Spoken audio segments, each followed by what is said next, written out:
Bab 2. Menjadi orator ulung melalui teks pidato persuasif. Nah, apa saja yang akan kita bahas pada teks pidato persuasif kali ini? Silahkan simak baik-baik penjelasan Ibu berikut ini ya. Pertama, kita pahami dulu apa itu pidato atau orasi. Pidato atau orasi yaitu merupakan kegiatan berbicara untuk menyampaikan suatu hal di depan umum. Hal yang disampaikan orator bisa berupa pendapat, gagasan, informasi, atau pesan-pesan tertentu. Pidato akan menarik apabila sang orator mampu menyampaikan isi pidatonya dengan yang pertama, dengan vokal yang jelas dan lantang. Yang kedua, menyampaikan isi pidato dengan intonasi yang tepat. Intonasi itu termasuk nada, tempo, dan jeda yang tepat. Sang orator mampu menyampaikan isi pidato dengan yang ketiga, memainkan ekspresi. Ekspresi di sini termasuk roman, kontak mata, dan gestur yang tepat, sehingga pendengar tertarik untuk mendengarkan pidato dari kita. Ingat bahwa pengertian atau hakikat pidato persuasif yaitu merupakan pidato yang berusaha untuk membujuk secara halus atau mengajak pendengar dengan menyampaikan pendapat, gagasan, dan alasan yang jelas, masuk akal, dan yang paling penting yaitu dapat dipertanggungjawabkan kebenarannya. Nah, untuk yang kali ini kita masuk dalam langkah-langkah menyimpulkan isi teks pidato persuasif. Bagaimana langkah-langkahnya untuk menyimpulkan isi teks pidato persuasif? Langkah yang pertama untuk menyimpulkan isi teks pidato persuasif yaitu mendengarkan atau menyimak isi pidato. Setelah kita mendengarkan atau menyimak isi pidato dengan saksama, kemudian kita tentukan topik pidato tersebut. Setelah kita tentukan topik pidatonya, kemudian kita catat butir-butir penting dalam pidato. Bisa tiap paragraf kita catat butir-butir atau pokok-pokok penting tiap paragraf dalam teks pidato. Setelah mencatat butir-butir penting atau pokok-pokok penting setiap paragrafnya dalam teks pidato tersebut, langkah terakhir yaitu kita menyimpulkan gagasan, pandangan, atau pesan dalam pidato berdasarkan butir-butir atau pokok-pokok penting yang sudah kita temukan di langkah yang sebelumnya. Selanjutnya, hal-hal yang diperhatikan dalam menyimpulkan gagasan, pandangan, atau pesan pidato, yaitu sebagai berikut. Menyimpulkan gagasan atau pandangan pesan pidato, yang pertama harus memuat seluruh butir penting dalam teks pidato. Hal yang perlu diperhatikan yang kedua yaitu tidak menyimpang dari isi pidato aslinya. Hal-hal yang perlu diperhatikan dalam menyimpulkan gagasan teks pidato yang terakhir yaitu bukan ringkasan pidato, tetapi penafsiran pendengar terhadap hal yang disampaikan. Jadi, dalam menyimpulkan gagasan berdasarkan isi pidato kita simpulkan dengan bahasa kita sendiri, tetapi tetap harus sesuai dengan isi teks pidato. Ingat, bukan berupa ringkasan teks pidato, tetapi pendapat pendengar atau pembaca. yang sesuai dengan isi teks aslinya. Nah, selanjutnya ini kita telah sampai membahas tentang struktur teks pidato persuasif. Struktur teks pidato persuasif ada 3 struktur. Yang pertama pembukaan, yang kedua isi, lalu yang ketiga penutup. Di dalam pembukaan itu dibagi menjadi beberapa macam atau beberapa bagian. Bagian yang pertama ada salam pembuka. Salam pembuka biasanya bisa dicontohkan dengan salam sejahtera dan lain-lain. Setelah bagian salam pembuka, selanjutnya yaitu ucapan penghormatan. Nah, ucapan penghormatan ini ditujukan kepada semua audiens, semua peserta yang hadir pada pembacaan pidato tersebut. Sebagai contoh, hadirin yang saya hormati, atau bisa juga yang terhormat Bapak Ibu Guru beserta staf SMP Bina Bangsa dan siswa-siswi SMP Bina Bangsa yang saya banggakan. Bagian yang ketiga pada struktur teks pidato pembukaan yaitu bagian ucapan rasa syukur. Sebagai contoh biasanya seperti ini. Marilah kita memanjatkan puji syukur.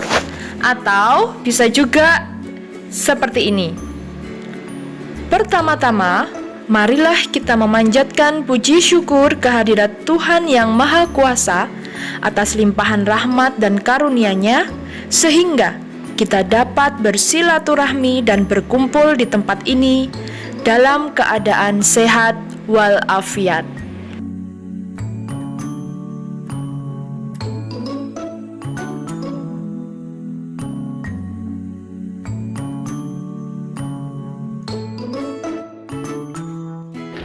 Struktur teks pidato yang kedua itu adalah isi pidato.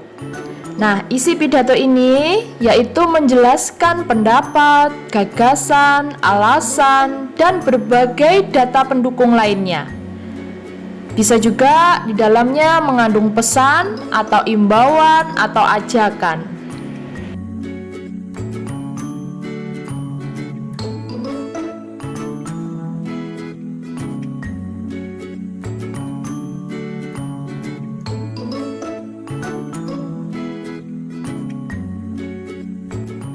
Struktur teks pidato yang ketiga yaitu penutup.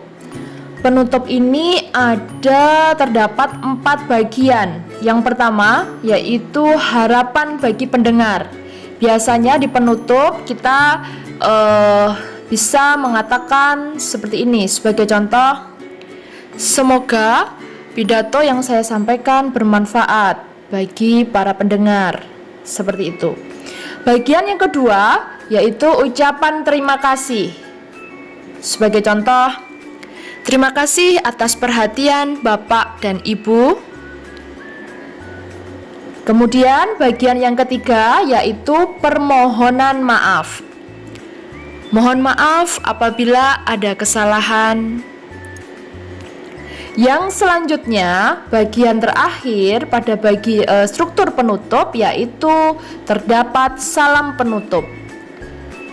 Bisa Waalaikumsalam atau salam sejahtera atau selamat siang. Dapat disesuaikan dengan kondisi masing-masing.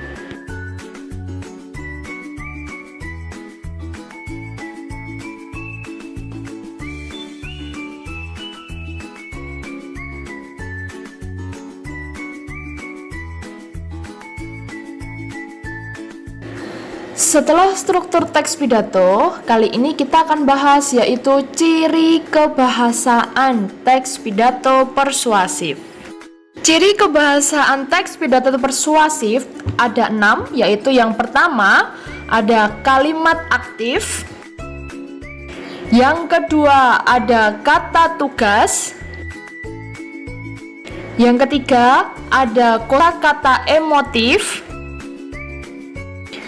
Keempat, ada kosakata bidang ilmu atau istilah dalam bidang tertentu. Kelima, ciri kebahasaannya ada sinonim. Ciri kebahasaan yang terakhir yaitu terdapat kata benda abstrak. Berikut ini adalah penjelasan lebih rinci dari ciri kebahasaan teks pidato di atas. Yang pertama, kalimat aktif. Nah, ingat anak-anak, kalimat aktif biasanya adalah predikatnya berawalan me. Seperti contoh, bangsa kita memiliki semangat kebersamaan. Ciri kebahasaan yang kedua yaitu dalam teks pidato terdapat kata tugas. Kata tugas itu di dalamnya termasuk ada kata depan. Kata depan itu yaitu di, ke, dari, konjungsi atau kata hubung, atau kata seru. Sebagai contoh, marilah kita jaga dan rawat bersama agar nilai kesetiakawanan sosial itu bisa terus tumbuh dan berkembang di tengah tantangan perubahan zaman yang tidak mungkin kita hindari. Pada contoh, pada kata-kata yang diberi warna merah yaitu dan, agar itu termasuk konjungsi, itu termasuk kata depan, dan yang juga termasuk konjungsi. Ciri kebahasaan yang selanjutnya yaitu kosakata bidang ilmu atau istilah sesuai dengan bidang ilmu tertentu. Contohnya bidang politik, banyak akan terdapat istilah-istilah seperti demokrasi, undang-undang, anarki, dan lain sebagainya. Selanjutnya terdapat sinonim. Nah, sebuah teks pidato juga akan banyak terdapat sinonim. Sinonim itu persamaan kata. Sebagai contoh, sikap egois dan individualistis tidak sesuai dengan kepribadian bangsa kita.